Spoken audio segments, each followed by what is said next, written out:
On the day of the selection, I accidentally stained consort Shu's dance dress. She looked pitiful. Your Majesty, you must not see her, you must not accept her. The world knows that she bears a striking resemblance to the beloved one the Emperor cannot obtain. When she cried, his heart softened. Pei Mo let out a derisive laugh. Then shall I grant her to someone else? The next day, an imperial decree made me the Princess of Su. Becoming a legitimate wife was better than being a concubine. I am very content. Not long after, at the palace banquet, I and Duke Su offered thanks together. The Emperor, for once, lost his composure. Before leaving the palace, the Empress Dowager specially asked to speak with me alone. I am her niece, a noblewoman of the Shen clan. Originally, even if I could not become empress, I should be conferred as a noble concubine. She looked at me and sighed. You've been frail since childhood. You've spent 13 years at the Royal Valley of Medicine Kings in Bianzhou, and your parents felt wronged for you, so they begged Ari Jiao to help you forge a path like this. But now, Pei Mo insists on sending me out of the palace for the sake of the noble consort. I knelt in the hall, and upon hearing this, I couldn't help asking, that consort of virtue, is she just so favored? The Empress Dowager remained silent for a moment. Finally she spoke only. The Emperor loves and cherishes her, and treats her as his wife. Common-born officials' concubines still have secondary wives, but in this deep palace, with so many stunning beauties by her side, he treats the virtuous concubine as his wife. I thought for a moment, has your Majesty not said to let me choose one husband among several princes? The Empress Dowager nods. Prince Jing has met you before, and he is talented and handsome. After hearing of this, he specially entered the palace, saying his passion for you runs deep. What is your decision? Now that things have come to this, I have no room to refuse. I was just about to nod, but suddenly, a gentle and pleasant voice came from outside. Matters of marriage also depend on fate. I have specially ordered a cylinder of fortune sticks to be made. Why not give it a shake, Miss Shen, and marry whichever one you draw? The person who arrived was none other than consort Shu. Zhao Qingjiao, dressed in luxurious robes, she looked down at me from her elevated position and let out a soft laugh. This is also His Majesty's will. As her words faded, the Empress Dowager furrowed her brows slightly, but in the end, she said nothing more. She is not the Emperor's biological mother after all. I had no choice but to take over the sign-drawing bamboo tube. Then I gently shook it. When the bamboo slip fell to the ground, Zhao Qingjiao bent down to pick it up. Seeing the name on it, she was first surprised, then gave me a look with an unreadable expression, and said, "It is Duke Su." Once this remark was spoken, even the Empress Dowager raised her eyes and looked over. Yu Li, I grew up in Kaifeng, not really hearing about these people, and I don't understand why they react this way when they mention Duke Tusu Wang. But no matter what, my marriage was settled like this too. Leaving from Sinying Palace, I let out a sigh. In truth, not entering the palace is fine too. The dance skirt wasn't soiled by me at all, but Zhao Qingjiao is in the Emperor's favor, so of course whatever she says is the truth, and I have no way to argue if things continue like this in the future. Would I not have to endure grievances for the rest of my life? Willow trees, spring breeze, pavilions, and tiled corridors. I walk along the palace path outward, and halfway there I see an imperial sedan chair approaching not far away. I pause my steps and step aside to bow deeply. I hung my head, unable to see that person's appearance, but I heard his voice, as cold as jade struck in an ice. "Are you Shen Lanyan?" Seeing this, the eunuch beside him whispered, "Miss Shen, please lift your head and respond." I had seen this Grand Eunuch Li twice when I entered the palace, and in order to eat better, I gave him a few ingots of gold, which could be considered a little affection. He did this also out of fear that I would not understand etiquette and offend Pei Mo. I was just about to look up. Upon hearing this, Pei Mo said, "No need." Only then did I remember that he had promised Zhao Qingjiao not to see me. I said, "Yes, there happened to be a light breeze," and he said, "I heard you came from Bianzhou. I want to ask you about someone." I was taken aback for a moment. I thought that, perhaps when he first sees me, he might feel wronged for his noble concubine, accuse me, or perhaps make me at ease to marry, and in the future become a proper royal consort. But who could have expected it? The question he asked turned out to be something like this. Just as I was about to speak, a voice reached us. "Your Majesty, have you come looking for me? You clearly promised her that you Wouldn't see her. Peimo gave a light smile, seeming somewhat helpless. I only asked her one question. I don't care about that. You punish her. How should I punish her? Zhao Qingjiao's skirt stopped in front of me. I clenched my fists. In the next moment, I heard her say, let her kneel here for an hour. There was a moment of silence around us, and after a long while, the emperor spoke, up to you. 3 In the following days, I began waiting in the mansion for my wedding day. My mother expressed her regret over this and inadvertently let something slip. We originally thought that since you bear some resemblance to consort Shu around the eyes, you might also resemble His Majesty's beloved. Who would have guessed that His Majesty wouldn't take a liking to you? It seems you are not as good as concubine Shu when it comes to that person. But they don't know that on the day of the selection, Peimo didn't even have time to see me. Zhao Qingjiao cried and complained that I stained her dancing dress. What do you mean? Who is that person? She was a girl the emperor met long ago in Bianzhou. If she were still here, she might have easily attained the position of empress. It's just a pity that His Majesty feared someone might harm that girl, so he never showed her portrait to anyone. I sneered. So this is the real reason you insisted on bringing me into the palace, isn't it? For 13 years in the Medicine King Valley, they paid no heed to me, so this is why they suddenly decided to bring me back. I grew apart from my parents before long. I married into the Duke of Su's household on the wedding night. The emperor himself came in person, with my veil over my head. My hand was held in the palm of another man. He clicked his tongue and said, "Why has your Imperial Majesty come?" Peimo walked over and patted him on the shoulder. "You and I are brothers born of the same mother. Since you're getting married, of course I had to come. You know I don't wish to take a wife. If you truly care for me as a younger brother, then take this bride away yourself." I finally understand why Zhao Qingjiao and the Empress Dowager had those reactions that day. This husband of mine, turns out he's a useless wastrel who cannot be supported by a wall. Peimo let out a soft sigh. What nonsense you're talking. The Shen family girl is famed for her beauty. She's more than adequate for someone like you. Pei Yuli didn't believe it. In front of him he was about to lift my veil. His voice was indifferent. Whether she's beautiful or ugly, isn't it obvious by just looking? In the wedding hall, the atmosphere instantly became extremely lively. Your Highness, why must you do this? Be careful, the bride might not let you into the bed tonight. The Chu family produces beauties. Don't worry, you won't be shortchanged. Later, bring your sister-in-law and come drink with me. Even Pei Mo reached out to stop Pei Yuli's hand. Stop messing around. Yu Guangzhong had a firm and steady grip on Pei Mo's wrist. In contrast, Pei Yuli seemed to have little strength, crying out in pain as soon as he was caught. Fine, fine, I won't look anymore. Once inside the bridal chamber, the surroundings finally fell silent.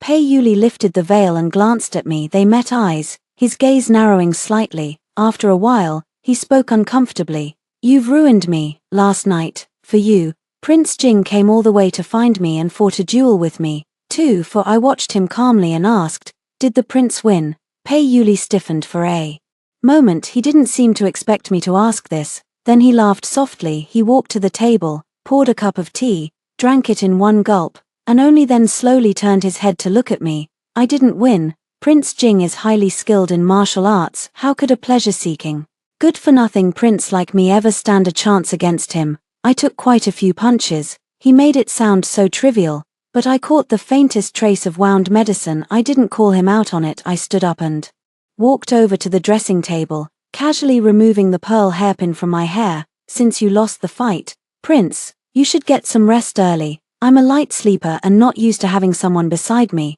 so I'm afraid you'll have to make do with a bed on the floor.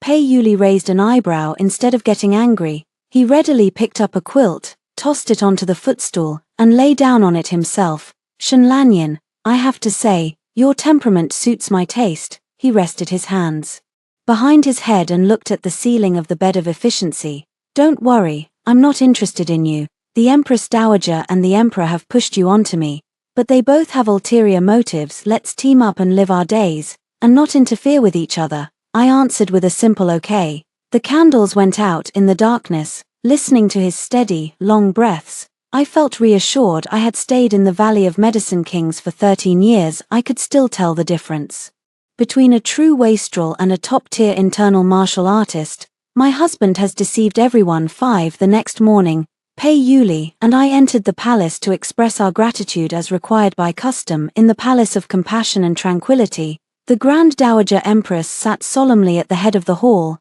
Zhao Qingjiao was seated to the side, still looking as arrogant as ever. I knelt side by side with Pei Yuli. Your younger brother and his princess pay their respects to the Grand Empress Dowager.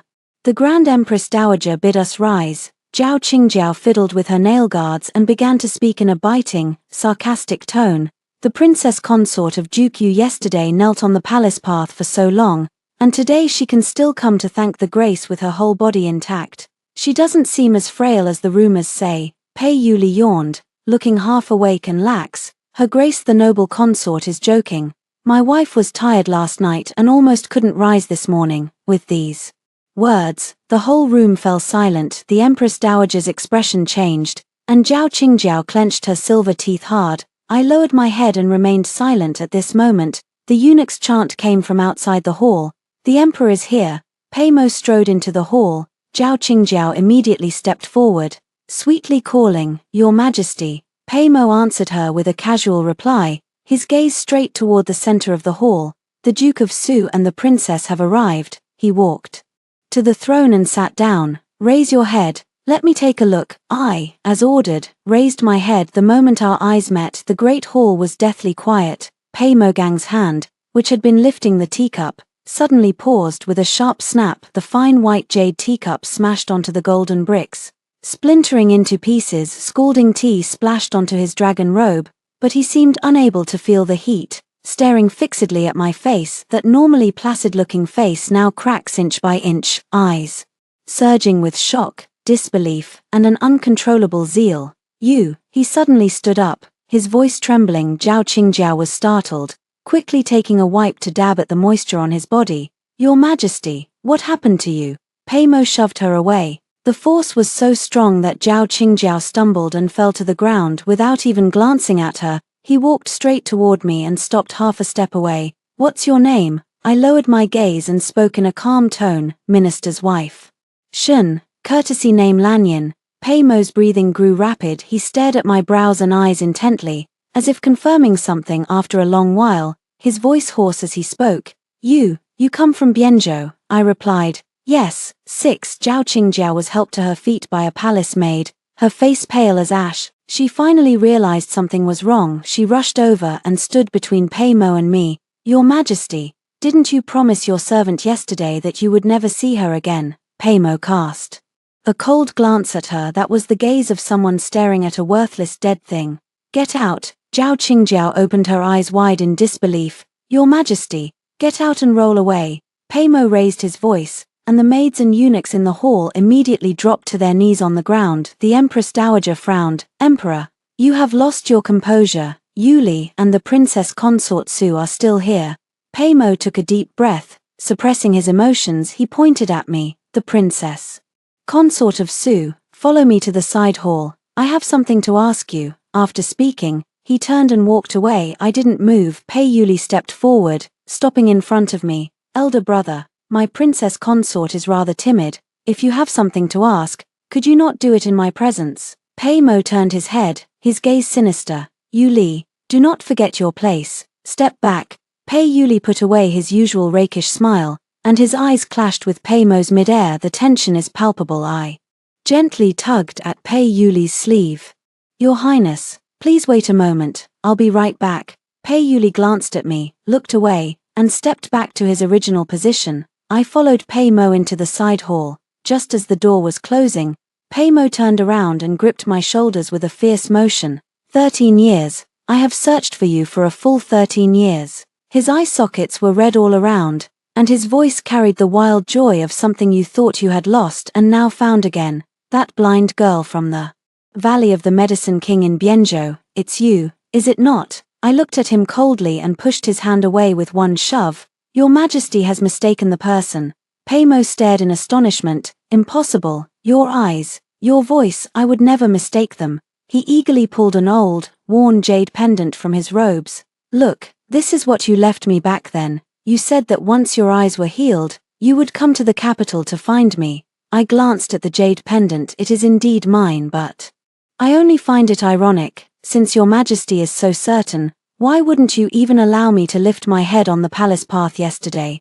I said, watching his face freeze in an instant, enunciating each word. You keep a substitute who looks like me, protecting her as if she were the apple of your eye, yet for her sake, you made the real me kneel in the cold wind for 2 hours. Paymo, who are you putting on this lovesick act for? 7. Paymo's face turned deathly pale, he staggered back half a step. His lips moved but he couldn't utter a single word. Regret, pain, embarrassment, several emotions intertwined on his face. Lan Yin, I don't know that it's you. He tried to pull my hand again. I will issue an order at once to dispose of Zhao Qingjiao. I will have her kowtow to beg for forgiveness for you. As long as you are willing, I will find a way to get you into the palace immediately. I have always kept the position of empress for you. I dodged his hand, feeling it was utterly ridiculous. Your Majesty, mind your words. I am the princess consort lawfully wedded to Prince Su. Who does he think he is? Paymo roared. He's nothing but a good-for-nothing. With just one word from me, he'll have no choice but to divorce you. A loud bang was heard. Cubed, the door to the side hall was kicked open. Pei Yuli leaned crookedly against the door frame. Still holding a plate of Osmanthus cakes, he smiled slyly at Paymo. Your Imperial Highness, I'm still outside, shouting at me as a useless waste this loudly will surely wound me. Paymo was furious. Who allowed you to come in? Get out. Pei Yuli ignored him. He walked over to me and stuffed a piece of Osmanthus cake into my mouth. Sweet, isn't it? I noticed you didn't eat breakfast at home, so I specially snuck this from the Imperial kitchen. I swallowed the cake and nodded. Sweet. Pei Yuli wiped his hands and suddenly pulled me close by the waist. Your Majesty, are you done with your questions? If so, I'll be taking the princess consort home. Her health is frail, she can't stand the cold wind. With that, ignoring Paymo's murderous glare, he half carried, half escorted me out at the door. Pei Yuli paused without looking back. My imperial brother, looking at other people's wives can blind you. Don't blame your humble servant for not reminding you. 8. In the royal carriage returning to the palace, it was very quiet. Pei Yuli leaned against the soft cushion like a pile of bones, playing with a short dagger. So you're the woman he was looking for in Bianzhou. I didn't deny it. Yes. Then why didn't you enter the palace, and instead became my princess? I looked at him. Aren't you aware? It was your dear imperial brother, for the sake of his stand-in favorite concubine, who personally bestowed me upon you. Pei Yuli was taken aback for a moment, then burst into a loud laugh. His laughter nearly brought tears to his eyes.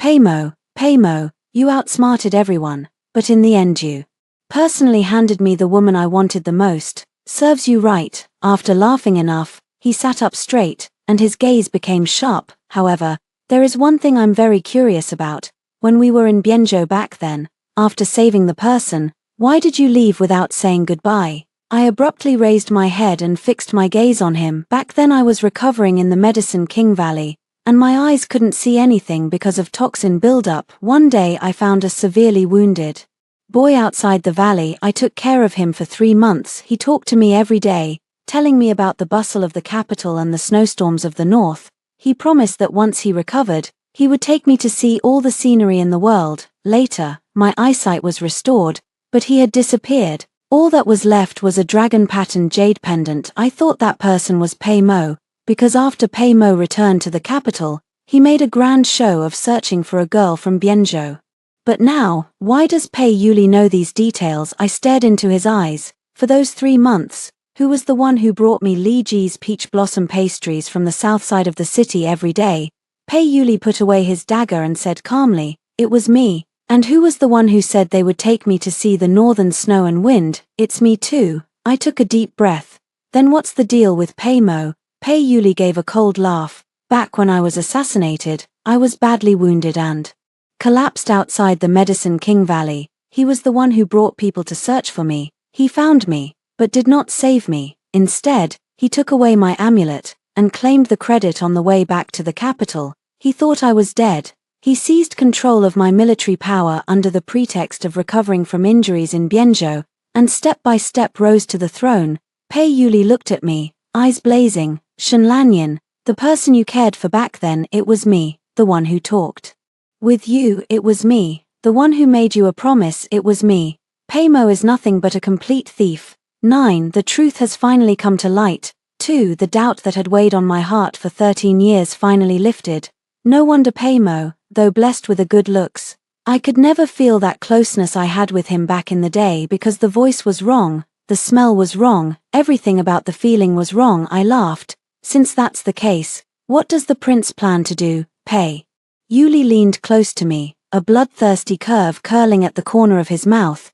Take back everything that belongs to me, including you. From that day on, the situation in the capital grew eerie and treacherous. Pei Mo acted like a madman, ruthlessly suppressing the Sushen Palace's assets and even picking fights in the court frequently. He also showered rewards on the royal manor in a continuous stream. All of them are precious medicinal materials on the surface. It's to nourish the body for Duke Su. But those who understand medicine like me can see plainly that those medicines mixed together form a death talisman that causes chronic poisoning.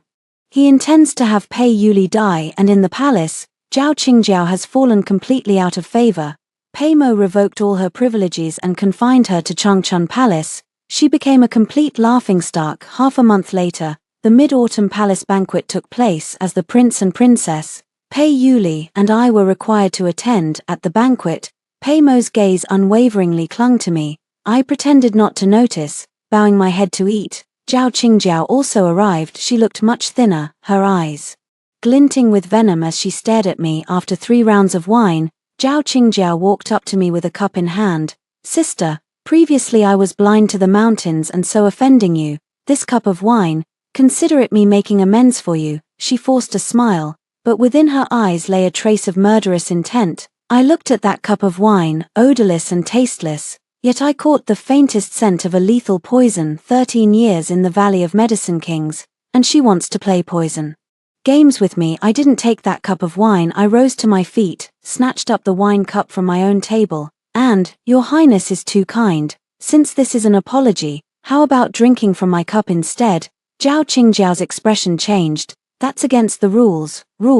Without giving her a chance to react, I splashed the wine from my cup directly onto her face. Zhao Qingjiao screamed. I seized the poisoned wine from her hand, pinched her chin, and poured it directly down her throat. Let go. The movement was so fast that by the time everyone reacted, the poisoned wine had already emptied into Zhao Qingjiao's belly. Daredevil. The Empress Dowager slapped the desk and stood up. Zhao Qingjiao clutched her abdomen, collapsed to the ground, and convulsed in pain. Your Majesty, save me. She poisoned me. Everyone looked at Pei Mo. Pei Mo sat on the dragon throne, not even lifting his eyelids. He stared at me unblinkingly for just a moment, and a touch of morbid obsession flickered in his gaze. If he dies, drag him out. He threw out a cold sentence. The screams of Zhao Qingjiao abruptly stopped. She widened her eyes and was dragged away by the eunuchs, never to close them. 10. Zhao Qingjiao's death did not cause any wave in the palace. Not only did Pei Mo not blame me, he also issued a royal decree. The Yellow River flood crisis. Prince Su Wang Pei Yuli was sent to govern the water management. Everyone with keen sight can tell this is a dead end. The water control project is dangerous, and Pei Mo has secretly tampered with it. If Pei Yuli goes, he will surely be left with 9 deaths and a life. After the eunuch who announced the decree left, I looked at Pei Yuli.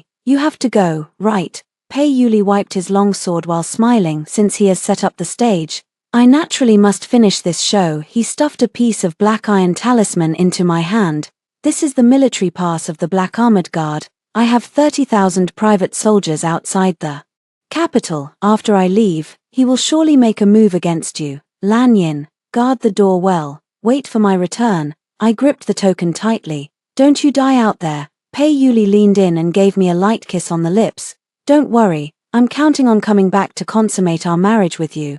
The 3rd day after Pei Yuli left, Pei Mo's imperial decree arrived at the Prince of Su's residence. The Princess of Su, nation, virtuous and talented, is hereby summoned to the palace to receive personal instruction in court etiquette from the Dowager Empress. Though called instruction, it was imprisonment in all but name. I carried the military tally and calmly boarded the carriage heading to the palace. As soon as I entered the Sinning Palace, I didn't see the Empress Dowager. Instead, I saw Pei Mo, dressed in plain robes. He stood in the center of the main hall, a fervent look in his eyes. Lan Yin, He's gone. He'll die out there soon enough. From now on, no one will ever stand in our way again. He walked over, trying to embrace me. I stepped back, drew the dagger from my sleeve, and pressed it against my own throat. One more step, Your Majesty, and all you'll get is a corpse. Pemo stiffened, a trace of pain flashing in his eyes. Why, you clearly said in Bienjo that you would come to find me. For you, I even refused a substitute. I looked at him coldly, as if watching a clown. Pemo, at this point, do you still want to pretend? Back then in Bienjo, the person who talked with me had a bright, clear voice, a young-sounding one. And you, with a low voice. Back then he suffered a penetrating wound, in the left shoulder. And your left shoulder is smooth and without marks. I watched his face go pale in an instant, and I punctured his lies word by word. The person who saved me is Pei Yuli. The person who stayed with me is Pei Yuli. You are nothing but a thief who stole someone else's token, snatched someone else's credit, and even stole someone else's kingdom. 11. Shut up. Pemo seemed to have his mortal wound pierced, losing control and shouting, his face contorted, eyes full of blood vessels. I am not a thief, I am the child of destiny. It was he who chose to die back then. I was merely reclaiming what belonged to me. He suddenly lunged at me. Once you become my woman, who would ever know about these things? You can only be mine. Without the slightest hesitation, I drove the dagger into his shoulder. Pemo couldn't dodge in time, and a deep gash was slashed across his arm, the bone nearly visible through the blood. He stepped back in pain, his eyes turning utterly mad. Guards, tie her up for me. Take her straight to the bedchamber. The Imperial guards outside the hall flooded in. I gripped the dagger tightly, ready to fight to the death. At that moment, a deafening sound of battle suddenly erupted from outside. A eunuch stumbled in, crawling and tumbling, his face covered in blood. Your Majesty, it's terrible. The rebel forces. The rebels have broken into the Imperial city. Pemo turned pale with shock. What rebel forces? Where are the troops from the capital garrison? Yes, the Black Armor Guards. The leader is His Highness Prince Su. Pemo collapsed as if struck by lightning, slumping onto the dragon throne. It can't be, he clearly died in the Yellow River. I personally read the confidential report. With a loud bang, a thunderous crash, the heavy doors of the Sinning Palace were forcefully smashed open. Pei Yuli, clad in silver armor and holding a blood-dripping long sword, strode in. Behind him stood a dense, menacing formation of Black Armor Guards. Imperial brother, your humble younger brother has crawled back from hell to collect his debt from you. Pei Yuli's voice was as cold as ice. Pemo trembled all over, pointing at him. You dare to rebel. Pei Yuli sneered coldly and tossed a roll of bright yellow silk at Pemo's feet. That was the late Emperor's will. Back then, His Majesty the Emperor intended to pass the throne to me. It was you, together with the Empress Dowager, who altered the will, and then sent people to assassinate me in Bienjo. Pemo, do you sit securely on the dragon throne? Pemo looked at the edict, his face ashen. He knows that the tide has already gone out, but he suddenly lifted his head and glared at me with malice. Even if I die, I'm taking someone down with me. He pulled a dagger from somewhere and lunged at me fiercely. It was too close. There was no way for me to dodge, but the anticipated pain did not come. Pei Yuli's speed was faster than his. A streak of silver light flashed. The long sword pierced directly through Pemo's chest. Pemo stiffened in place, lowered his head to look at the sword on his chest, then glanced at Pei Yuli, and finally toppled straight down. Blood dyed the golden bricks red. The grand hall was deathly silent. Pei Yuli threw the sword from his hand. He took out a clean handkerchief and slowly wiped away the blood on his hands. Then he walked up to me, shedding the godkiller expression from before, and grinned at me. Madam, am I not late? 12. The Empress Dowager was placed under house arrest, and Pemo's faction was uprooted. Everyone thought that Pei Yuli would naturally ascend the throne and become emperor, but he didn't. He placed the former emperor's youngest son, a mere 6-year-old child, on the throne. He himself became a leisurely regent. He said that being emperor was too tiring, and there was no time to accompany his wife that day. I was basking in the sun in the manor's courtyard. Pei Yuli walked over with a plate of peach blossom pastries and popped one into my mouth. Sweet, I nod. He leaned in and pulled me into his arms. The capital is too dull. I've settled all the court affairs. In a few days, we'll return to Bienjo. Leaning on his shoulder, I asked, No longer the Prince Regent. Not anymore. He kissed my forehead. I told you I would take you to see the snow and wind of the northern lands, and the beauty of the world beyond. I laughed. The spring breeze I missed in Bienjo all those years ago has finally reached me here in the capital. The winds and moons have nothing to do with him, they concern only us. End of text.